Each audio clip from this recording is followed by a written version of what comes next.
من الشيطان الرجيم. ولله ما في السماوات وما في الأرض ليجزي الذين أساءوا بما عملوا ويجزي الذين أحسنوا بالحسنى الذين يجتنبون كبائر الإثم والفواحش إلا اللمم إن ربك واسع المغفرة هو أعلم بكم إذ أنشأكم من الأرض وإذ أنتم أجنة في بطون أمهاتكم فلا تزكوا أنفسكم هو أعلم بمن اتقى أفرأيت الذي تولى وأعطى قليلا وأكدى أعنده علم الغيب فهو يرى أم لم ينبأ بما في صحف موسى وإبراهيم الذي وفى ألا تزر وازرة وزر أخرى وأن ليس للإنسان إلا ما سعى وأن سعيه سوف يرى ثم يجزاه الجزاء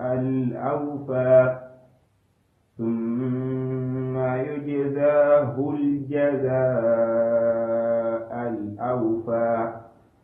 وأن إلى ربك المنتهى وأنه هو أضحك وأبكى وأنه هو أمات وأحيا وأنه خلق الزوجين الذكر والأنثى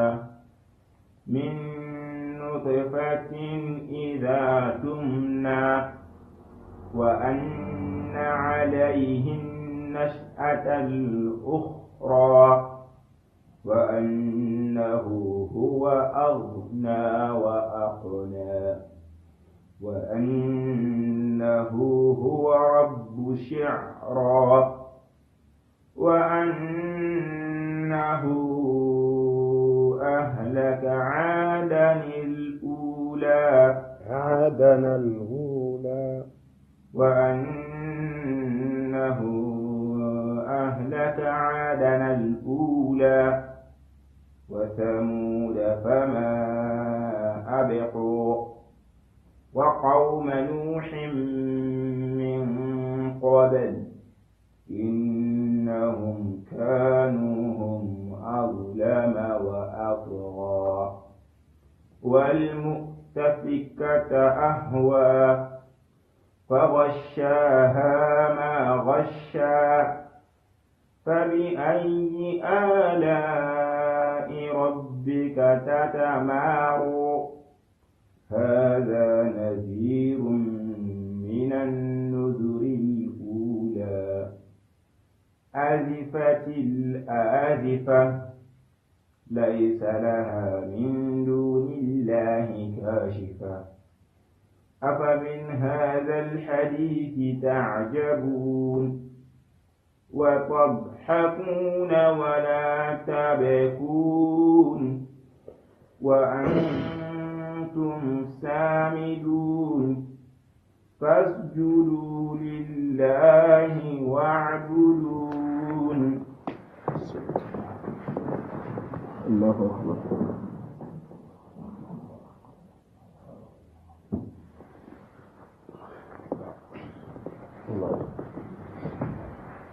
بسم الله الرحمن الرحيم. الحمد لله رب العالمين، الصلاة والسلام على المبعوث رحمة للعالمين. قال عز وجل في سورة النجم بعد أعوذ بالله من الشيطان الرجيم. بسم الله الرحمن الرحيم. رقم الآية 31. اقرأ الآية من فضلك. بسم الله. ولله ما في السماوات وما في الأرض. ولله ما في السماوات وما في الأرض. ربنا عز وجل أتي فوفويك الله دعني كيبي أغا كمو أدو أغا نيني فوفو أغا كمو دو نيني كيسو مري فويا يا الله دعني ليجزي الذين أساءوا بما عملوا ويجزي الذين أحسنوا بالحسنى. كودو إنا رمو لغا كنتوغا كوبيني يجري في بولن دبري إنا رمو قرقري نيتوغا مانا نيبراجي يجري في سرن دبري بالحسنى تفوسري كنغني يعني بحالة الحسنة في الدنيا والآخرة. وأكبر ذلك وأجله رضا ربه والفوز بالنعيم الجنة. إنا كنتوغا قلي أو قل فوسريكي مع الحالة سرينكين يدنا أرو لاهرة أو قل كين الحالة سري فوغوري كني كمن الدنيا يدنغني والجنة اللي فالي الجنة الله قاتي دون غدنغني تغبط تغوري إنا تقين كنيا تقوري بيغني كين هو الجنة روي. ربنا عز وجل ولله ما في السماوات وما في الأرض. كيف كندو الله تفوفوني الله دنغني كيبيغا كمبتو نيرا دنيا مبتو نيرا. إذن كندو كوي الملك الحقيقي هو الله عز وجل. مرندانا حقيقة كنا الله كيبي الله كنا وديعة خليفة فونا. إذن خليفة فو أنا قانو أنا حقين كني ناتو سرينغنا خليفة فو إساسا مثلا أنا خليفة كيف فو كرا غانا مارو تانجرا أنا بونو أنا سانكني من سانكني. إذن أنا تساسا سرين فو كبي تانجري نانت خليفة فو إن خليفة فو نسيمان مني نابري أنا ديكيلينغا نانت نملي كوتا ناران ترندي سرين خليفة فو نسيمان كيا أنا خليفة فو حقيقة أنا كيبي كني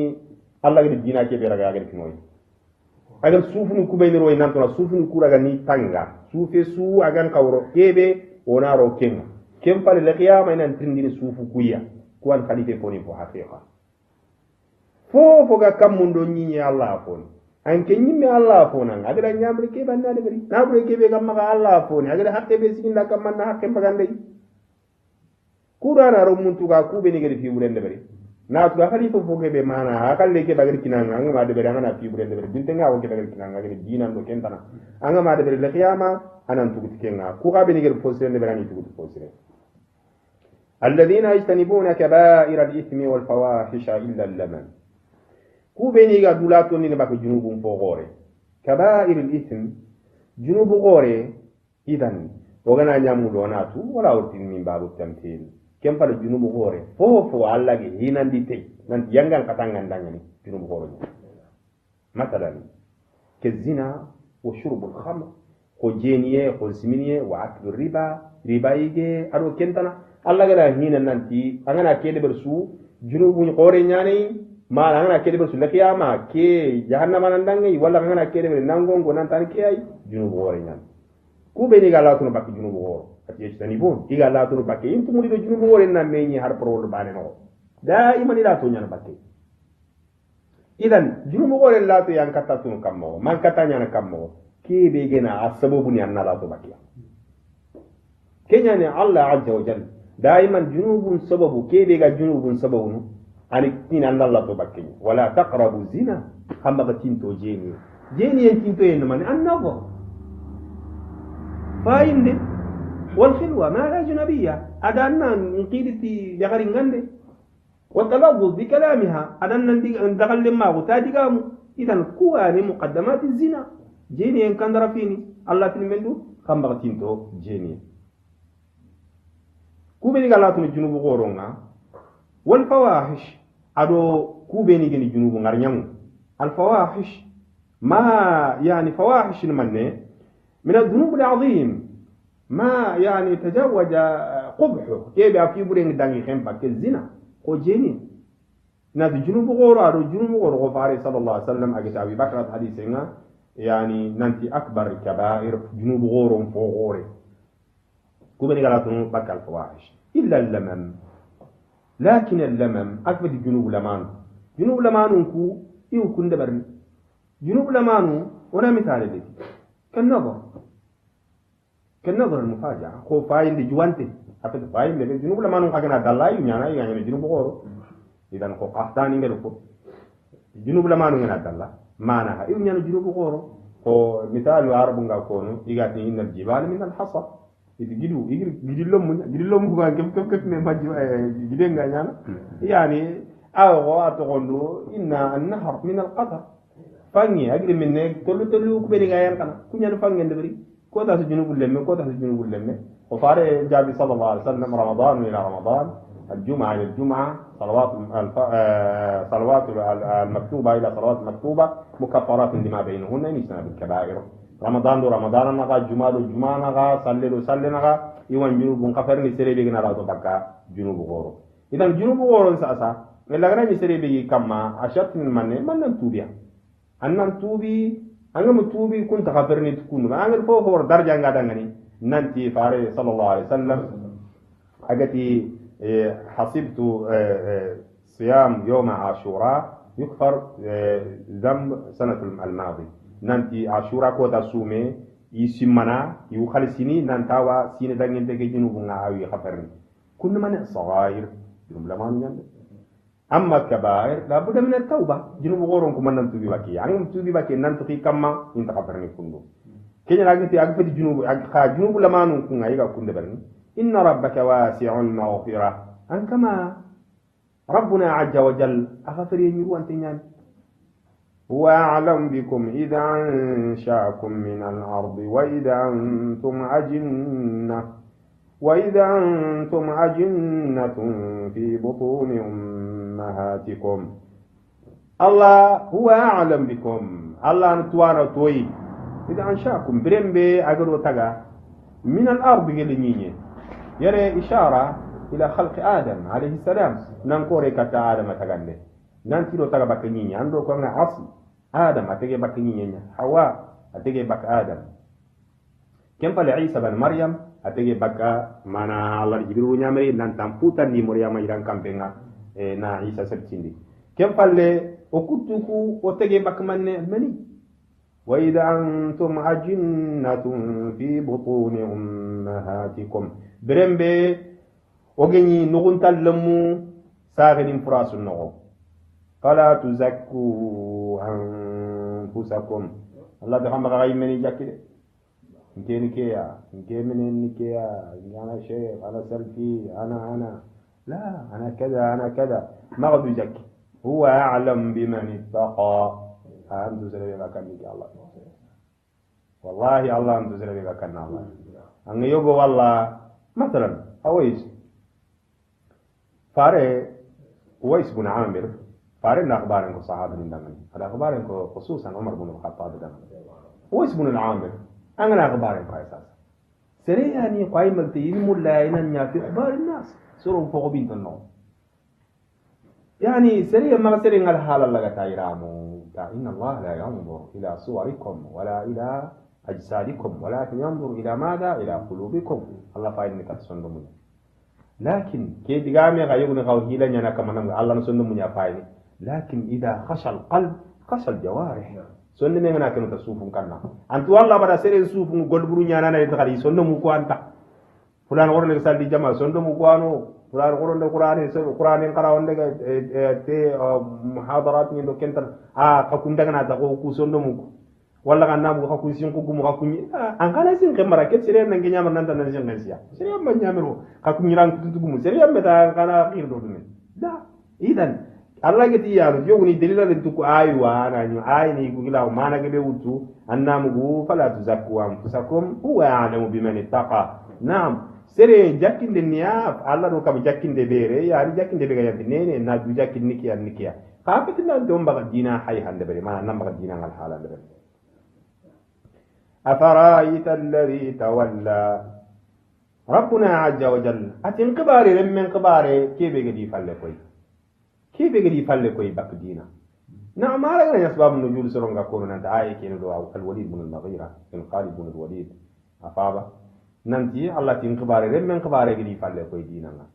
daiman gira ga kono o giro ga kono o yilen khale ma ona ko nanti sababu nujulu ke umumul la bi khususi sabab digame ke lo wonte nyana fe o nanti sababu kare kare terbane khibare rem men khibare kebe gi falle koy كيف يفعل كوين الدين وأعطى قليلا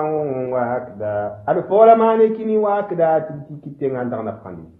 أرفول ما نفخا على كلنا وأكدا عملي خلي أنت نفخني كيف مخباري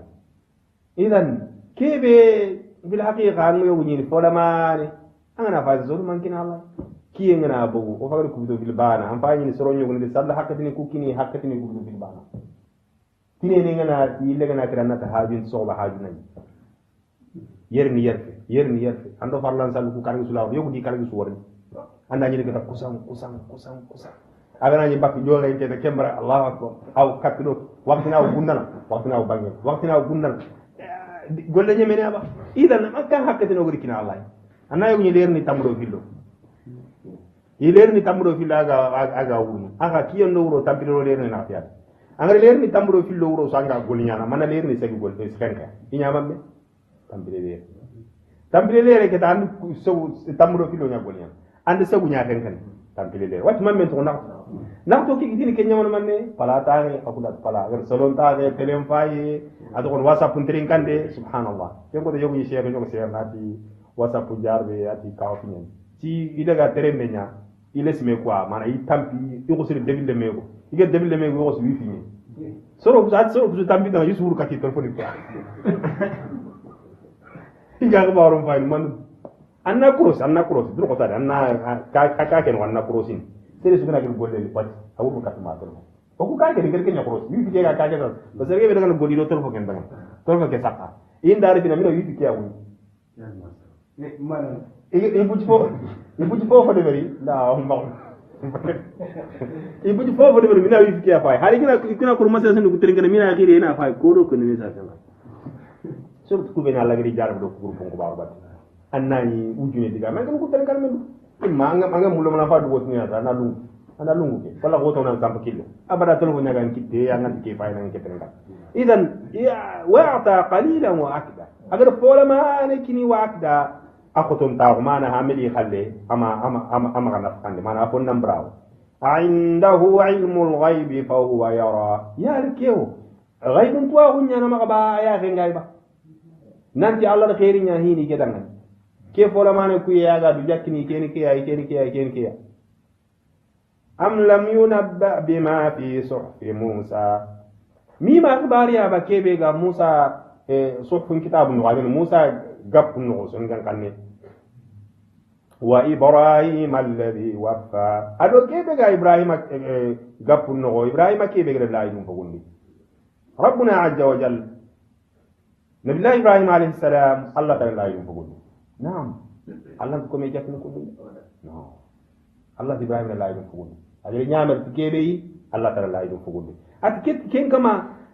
mana ima akhbari ya bakebe ga kun kitabun no kandi kitabu kuno gon sas kemenen fa kuno ran alla taziru waziratun wizra ukhra nanti yangu gumenti tingani le yaman kota certana yangu seri su ga ngana nyir na nyima yangu nan segen kam nan yangu li la yena ken ko nan ila jamba seri su kam sere yangu li ko shirkini nga kono nanti qado betu wona khafu khifo ni li la seri su ken ko nganda ngani ak ngama nan jamba وليس للإنسان إلا ما سعى فوسن تهار من دعاني إلا ما سعى أكفت كي دعاني قولي أگر كي بيقول لي كنيا نانا دعاني إذا أي كي أولي فتنان تأگر كي بيقول لي أي نانا دعاني أولي نسري بيجنا بيسرو نانا دعاني كين كمان بيسرو نبان كنيا نانا دعاني سري بيجنا جان كرفالي فاري صلى الله عليه وسلم أتي إذا مات ابن آدم انقطع عمله هذا من بيجنا كران قول لهم إلا من ثلاثة ولد صالح يدعو له صدقة جارية أو علم ينتفع به sadaga urunte wala lensiri agar to do fal lensiri ko lemme ke bang dinan koy agar do ngada ndangan agar kharangu di dinan koy kebe andani milliard ni nyaga ma de sire ko ta sawu ni simene di milliard ni quoi ande do ngay musi man ndangan lensiri sara nan fatibire lere ta dangani lere ni filli aga musimme dan minitini agana dangi afati nan har sino nya nan taw kota mu manya nan simme do sara na parce que agana sallisu manan duwa sara na gira na to aga ma simme yan duwa kenya no fo ay ma wunde ngane nen kam ani ki kapi duwa wunya daiman idan kewre fati nanti sere angana kebe de bari annafa sertana nafa kinya nan ka tanyi mena kebe de bari amana ni wa laysa lil insani illa ma sa'a hada men fofo marana afat kebe nyi magal golli kem palle sertana halde nafa Allah kinya wa anna sa'yahu sawfa yura angollu kube nangi gollini Allah di mangari worde sawfa min Allah wajib sawfa gira gira Allah wajib anga kebe gollini fisire an wallahi fi buren kageni wallahi thumma yujahu aljazaa alawfa kem fallinan tuga de kebe afogun tengen tuga ge inan tuga de kebe almustakmil li jami' alamal alhasan alkhalis bil husna wa sayyi alkhalis bis sawa fi buru inan tugtimi fi suru inan tugtimi fi suru nyimudu Allah antere torno fi burbane fi sirbane fi suru tammi ani jidi makata ko mo nyer dampinde wa anna ila rabbikal muntaha kusu falle kattan kama an kemperegen kattan kama kusu falle ke ta kemperegen katmine rabbuna azza wa jalla siringi te go daga kempel kata Allah idan kenya ne daiman matma yurma yen bezo digame ko nere har kar bezo ke ko nanti angal serem kuti ngobe ngorta kendu koy nandam to ngol qiyamah angam to ngol le qiyamah kuti tamma harban aw sasa udra dum bare anga fini de berne ango to yor nan tindia ango kun korosi ni manti korosi allo kharangi nyan sasa gizami nyan allo kharangi kharangi tin hanu ken kharangi ngana gara kasu siki falle kasu na falle kasu tumu falle worni hanen de kun wanga ko ben kharangi korosi manti korosi surtout gay khususan ngana tandanga ko al imtihani ko imma ni jarbi nek anu kun korosi nyasi idan sere ngam to ngoni le qiyama nanti an kempen nyan kata Allah nanti le qiyama Allah tan le qiyama ndakara on gilli Allah te sere su tugana ti fi surundi fi wa hajunti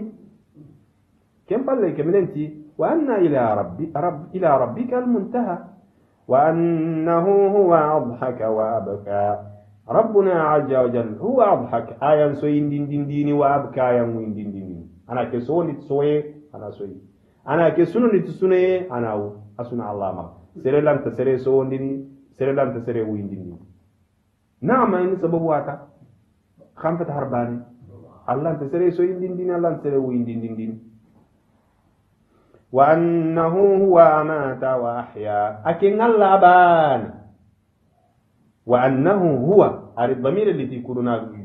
golle laga nasembe katakin Allah bana serento no agara sere kerni minga dan kari Allah ta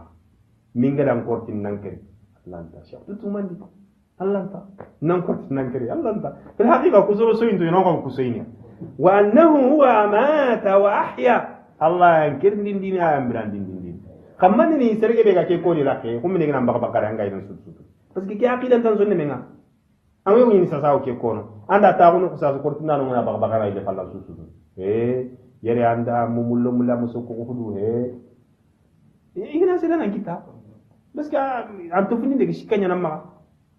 amma anga banga sikane ke berka kan tisine khagana nya anke mutawakkilina ala Allah anya kilan tinga Allah kam man yattaqillah يجعل له مخرج من يتوكل على الله فهو حسبه أنيمي كوفن تجد الله أبانا أنك تسيرين كرني هذا سيرين كرني سيرين إني هاري جبوا يلبون دي جانسي مدعنا كر سبب وانك الله جم الدنيا عندنا فتك سب يأتي جبتورين كان يوان جانا نبك أنيمي إذن أنغي بوال ساسينا مرفانك أنغي بوالنا أغنى بك هابي وسرين ما بدو لسمان دي أنغا تلي kunji utu jogu ya to do jini beni moti timi ko fi balla na ko jogu tanke no mere samare ba du tu man ko tambe alla gana ro tuna bine ke nan kernya oru kun soro ngori gi ko no me mi ku abala idani gir kun shaytan go du de kha me nya dike harami yo fi san ko ka fi nya me nya dike ita ko da donko nya har katte nyaw dan ti daga na sobra sun da mi kernya kacci ar kacci da sakin temu kacci na ruut nan di min terni iri sampa lenti ma nyime ngi ma wila ana serente moy nan dimere mi kutawara sere bi ga kati nyawtu nan dang telle ni terni ndi marko nan dang telle hango se kenga aw fo gore kam kefe to kisade sere wer ke ko ngi dan serente nyani kenya waqa kenya fo aginya ngoto aginya nok be aginya sile be ngoto sere bi ko ngi nangi kan kam men nyande ken keme di me gebe an yo wal sa sala na jarbi ko ta lobo papa nyaga ni ngana nya wala ko tan ko ta bane puduf madono antina andro ato ko wosoronya ke itrembe be ma fala nya ma wosoronya sandia yari na sandia ko dono na wosoro antina andro kenya puduf ara madono alla idan aro sababu ngana gum ko ta su an kala alla na siren kirne ana siren brandi anyeme ka sere la bigem sere kalle sere la bigem sere dire so nyogo ni ko ni mi annamugo mege gara ko tundam poron sa ko mbal ya salam na muga kibe kun wa ke fo ano ga tu annamugo mege ngana ko su kumbere ndam poron wala bel hatta siginan sufa ngam poron sa ko mbal daga makken fofu ya salam sere na sere garanti nan tan daga am makken fofu وأنه خلق الزوجين الذكر والأنثى ربنا عز وجل أياني أقدر نونو في اللي اسم الجنس يعني معنى كونونو في اللي معناها هذا تفسير تيجا منها أمانة نكونونو في اللي أرتك بك منه الذكر والأنثى نيتك بك يقولوا يا غري كونونو في اللي أرتك بك منه يقولوا يا غري من نطفة إذا تمنى gelmeni ida tumna brem be gana jogi sagani lengali no kuyi goda ya gare bitaga bakke kenya wa anna alayhi an-nash'ata al-ukhra kam palle aw kemenen kam ma ajja wa jalla fo do jibin tenta allah kamma allah iman ko wujindi du kamma at kam pallawi ki allah kamma nash'ata al-ukhra tagandi tana ina illo tagano kar palle yuno brandi kengi ki allah kamma ino wullu وأنه هو أغنى وأقنى أكن الله هو أغنى أيان سيرين كارين دي منا نمبرنا غندي وأقنى أنا فوكنا نغا كيبيغا بنا غندن كم أنا كارين دي أنا فوكنا نغا كيبيغا بري مبكا وأقنى أنا فوكنا نغا كيبيغا بري كم أنا كينيا بنا غوري أنا كينيا فو متوسط أنا جابرا دون مغا كنسنا الله مغا إذا مغكي تو سيري ربنا عز وجل أنو لا كوبيني جاتنو دنگن ku garan yem palle ke ta ma ku tu sere bi na dinan le anna lina war jagen killen kinanga war jagen killen na ha wo suma ngare harin ke tindi ke place la war jagen killen ma anna futte suwa anna rego golle mu magan qalsi ni boronti sere ya ngara nyamer no ko ben nan nan qalsi do na anna ro anyeme angana sorma angadi sorma dum kital war jagen killen kayo guni ma war jagen killen man na fo alo gudi anga ti udan sasli war jagen killen ngi ma awura pe na ti ke war jagen killen ma arsi mo fota na ma aga na ranati sabu fara ngandi kay di ma fina ba wala kay ti ma na deg fer yalla kay ti mo wala deg nokku be golle ngla wanya kay ti ganta ma ken sabu mi maka tay anga Allah ti wa ngor jagen ki har deg si temporary bula kan sa nan Allah ti wa ngor jagen ga golle kinna kay ti ganta ma sabu nyani ke uri fitna ta mo atli Allah tamma idan wajagin killa nya sogo angana sogo am petenia naburu man angana naburu man ay jiri nanya me kiya lo jula ko angana lo jula ko antono na angana perdi no ko mangotono wajagin killa fo apet fo aga fati anna atogo nunduru goto alla na ketanga anyime anna sabuni ndebari sabuni beni haram te fati shar'ani ga sabuni awre fati bagari do safu fadra la wajage sabuni man ne golli jula ko naburu mere ya do kentana angana tang trende sa trende sabu man mala lo to nyono ko ya tin gedel france sa muro to ko njefen kam njefen na mi no ala yana fil haqiqa illa kam ni njefal ya ndi jefen nan man na sabu ni nyaade bari sabu ni go fay quoi yego ni ala san nam go ala ko suratu ka nanti ato ko do qarni ni ngani fofo ke ala ni sababu ke ta ko inta ke ure sa andam sababu fofo sababu jiduru maslo ya kundu haqiqa كل شيطان كله نياتا الله كده جاب بيسيا وأنه هو رب الشعراء كم فلا الله تيكي الله يعني شعراء كما شعراء ساري يعني يكي نيابتا إذن ربنا عز وجل أربعنا ننتي كساري بساسا حقا بتا كن يعني كي الله كما أمانا ني كي إنسانيا كمان ني كي الله أمانا من ساري كي بحقا بتا yelli kenya kamangeni ki allah kam mo ne haga du tampini ni ken sane betundi kan to ko sane ki kamam batta allah ti rabbu shi'ra ati shi'ra kamanni ki allah amana ni shi'ra bana kaman fata allah ususu kamanna allah arki ko ananti kudi ga batta ina betunden tono an soro nyu solle mbat agosti ke solle min kamanna allah amana har ke solle betunden tono kebe mi ke solle daga kan to ko ken batta du bana ko kube ni gatini tel warje kan sababu musa ya la grani warje kan sababu ngi danga tala mur kebe agana tandanga ni nanti so an to so warje ke muru kebe gro warje kan taka ala allah ti kiyana rabbu shi'ra ati shi'ra sani yani iga batta fil jahiliya wa annahu ahlaka adana al-ula alla ayandi adi kan kafano ayandi halaki agani yani hudi soro allah andi halaki adi kan kafano amana ni soro bano kwani adana al-ula man nagitna adana al-ula bas adi halaki yumuto ri nyogoni riyen kan kinya nagiti dangani adana al-ula huwa qawm hud alayhi salam hina kadabu hud فأهلكهم الله بريح صرصر عاطية وثمود فما أبقى الله أيام سمود كم هل كيجن قوم صالح عليه السلام أكاين دي كما سمود كم أكاين دي كما نيجون نانكاي ولا كبار على سورة القمر كم كون يجارن دين ديري نيجون نالله ناكاي كم فلي الله دي هلك فما أبقى منهم أحد بل أهلكهم الله عن آخرهم فوق متوجل لي الله دي سؤال قال لي فنا ميدا قال لي الله دي سؤال فوق متوجل سبحان الله وقوم نوح من قبل كو إذن نوح صنعوا هالكي كوريين كان إنهم كانوا هم أظلم وأطغى الله في نوح صنعوا عليه السلام إياني كان تونيا منتا وأطغى إياني كان تسخين تدينا تكسو نعم لا شك نوح عليه السلام الله تعالى صنعوا قري 1000 سنة إلا 50 tankar ujune sina fati tankar ge gay mana komo kebdo tankar ge sina ge anni buci nanyi ne ya khirse narak tikiti ara ragi magana nuhu ko yanna mu kismere nki den dokke nki o kala angana ke anna nki den tore ujune tankar ge gante komo kebdo tankar ge sina hamu tas ke tem alla de fofo mo to ngondi te yak sarlaman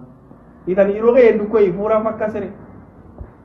anyeme fure ko goro la alla fure ke ko wala kam fo wisu sen fure ke nyakon na fo to ngoni te yag fa sarna mal subhanallah wal mutafikata ahwa ado felgatero mu nyinyen felgatero mu ahwa yiger kanundi kamma mana hakoni qaum lut alayhi salam lut so ahwa asabahum allah bi'adab ma azaba bihi ahad min alalamin Allah di kita ndi tiyangan kata am serisu yangan kata ke mo gele tege ko mo qallaba asfala diyarahum a'lahum ikanin kam qallaba asfala diyarihim a'lahum ikani muredu mare kam war kinya flakata naru redu tafsir ko mo nyoni ta Allah jibril wa nyamale nan tali debu ko khoro na kam penton to ni khoro na nyem pa fetiya kem palle nanile وأمطرنا عليهم حجارة من سجيل الله دو تغندين دي كما كوتش فونشو نيانيان تو نيانيان نغري جهنم تفسير مو نيوي دي كوتش فونشو نيني ريني اغنا ني فا تو كو يادان تو بيني ني دي هاراغنا ني ترند ني كوتش فونشو كنان دوكو aga yiriya naga yiriya mangali tap agana rangana ta yadine ko angana manalo yimbe faghashaha ma ghasha fondi qufari kebe di qufari يعني أتفغشاها ما غشا أي شيء عظيم لا يمكن وصفه فو يعني أدري يعني سربلانت معهم كين الله قد فندي قفاري كي بيجي قفاري فو كي غوري يعني قلت فندي قفاري كي بيجي قفاري فبأي آلاء ربك تتمارى أنك من كان نيماني تتمارى أنك سكان كان نيماني كبيرو قدانجي سورة نغو kunne meni wano yanga kata ndu kube ni kade gudangi ogidi ikhbare ngara sura no nema nyana nkendanga no gifinko ngambeda natugo angana dutanga sababu ni beni garu kusoro haliki Allah na kisinya anya ndanga ni nema ma nyana ni nema na nema nyana nyana Allah gidi sujati nan nema nyana hada nadhirun min nuzuril ula ke kundu gongonde nyani mana hada anadoko الرسول صلى الله عليه وسلم قرشي الحاشمي محمد بن عبد الله ليس بدع من الرسل فارن فتي جوبان دي قال فاو هذا نذير كيرو غونغون لانيا min an-nuzuri al-ula gel gongondano kono allah ta fare sallallahu alaihi wasallam gongondanya gel gongondano kono ketti fo joppantiane la kubeni gayfaru kubeni dangi yimutonu kamma gedi gongo muhammad sallallahu alaihi wasallam akan gongondanya fi gongondum mo azifatil azifa fo tintentinto ay qarubatil qiyamah la qiyamah santinto allah la qiyamah santinto اقتربت الساعة وجاء على ما هذا كم قطع التي هي من سنتين كلما عاد فهو قريب فهو قارنا تنتين ليس لها من دون الله كاشفة أنت لخيا من دعني من دون الله الله تنا كاشفة ينتون دانا ولا يقول لك كاشفة بانغان دين دانا سرنتونو الله تنا كينغلا ولا خيا من سان حقتين بانغان نغاتنا نيان كي حقتيا amu ko soronga bana mo pare budu ni sakande kundu waro do ke abago do ke idan la ya man san tuwa on de sere suma atwa ko allah ti mabanga de sere sudanga illa huwa fati ki allah afa min hada al hadith ta'jabun kaku gel ke khirfite kakun kawa fini ki aba qur'an nan qur'an ala nyana allah digamu Quran alam nyalaga gilli gella Allah no qaga yang kan ni faren kam sallallahu alaihi wasallam wa tadhakuna wa la tabakun qawsuini khantawun qawsuini ti khadna dunya gali ndo yonkin saha khantawunu ti atogondu nanti sere begena Allah kuta nanti yangan kata ngandangan qaws Quran nya soy foy khantawunu nanti Quran ga khahina kubeni wa antum samidun kaku mungano na hay sanga munu aku na hay mana mungano na hay gelli qur'ani ke kubeni ko hamungun to nyana bakke ay ghafiluna an lahuna an tadbiri hamungun to nyana ba qur'ani kasugulan to nyani mana gelli qur'ani ayin taksinde fasjudu lillahi wa'budu kemenenti ajja wa jal nanti kasujidi allah dangani wa'budu hana allah do yogoni sujide be gare ana do sallenya nati qur'an angaba aw rukunge sallimu mankili arruku wala kana sallimu mankili as-sujud kasujidi allah na mana kasalli allah dangani wa'budu hana betu al-ibada as-sujud min al-ibada masujidi en kafati betiyenya idan wanati